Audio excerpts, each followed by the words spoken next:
If you're a Toronto Maple Leafs fan, you're probably at the point where you don't want to talk about how the season just ended in another painful Game 7 loss. But today, the team's GM, Brad Treliving, spoke to the media for the first time since that painful ending.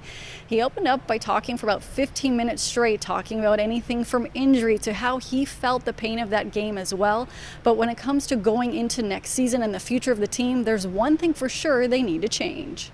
We got to find a way for us to push over the top. Treliving spoke for nearly 15 minutes about the Leafs season and the painful way it ended before taking questions from the media. There will be change moving forward. That's just the nature of the business. No team comes back the same. We have to prepare, and not all change, might I add, is personnel. There'll be changes in personnel. I think we've changed a little bit. I talked about how we play. We've got to continue to change and evolve our mindset. The group's mindset and the DNA of the team are two talking points he referenced several times during the more than 40 minutes he spent speaking with the media as they search for answers on what went wrong and how can they get better. There's some DNA that has to change in our team. That's one thing that I found.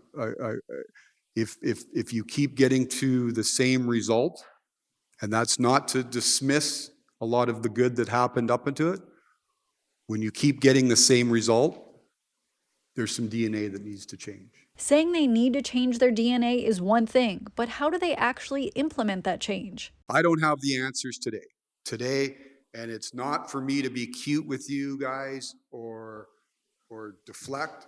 We're in that process right now of asking these questions of ourselves, right? How do we get there? We're in an emotional business. Our fans are emotional. I'm emotional. Nobody wears it harder than me. That's what makes this place so great. But you have to step back, you have to exhale, and then you have to make calculated decisions based upon the best information you have. Of course, two big questions surrounding the team is will Mitch Marner and John Tavares be back next season? Both are heading to free agency. Tavares has said he wants to come back, and Treliving said they recently had a great conversation. But what about Marner returning, who in his season-ending availability was hesitant to make any comment because the emotions were still high? Mitch has a say in this as well, right? So this isn't the world according to Brad. I think he's a great player. He's been a great player here. We'll have to see. We'll have to see how this all works. Can I think Mitch can succeed? Yes, I do. But as I said before, we've all got to kind of take a step back and look at, we can't be rigid in our thought process of saying we can only do something one way.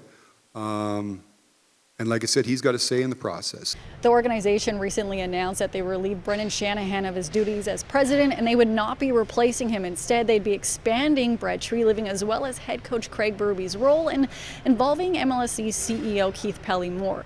Brad addressed that today, saying his role from day-to-day activities won't really change. His focus is on building a winning hockey team. For City News, I'm Lindsay Dunn.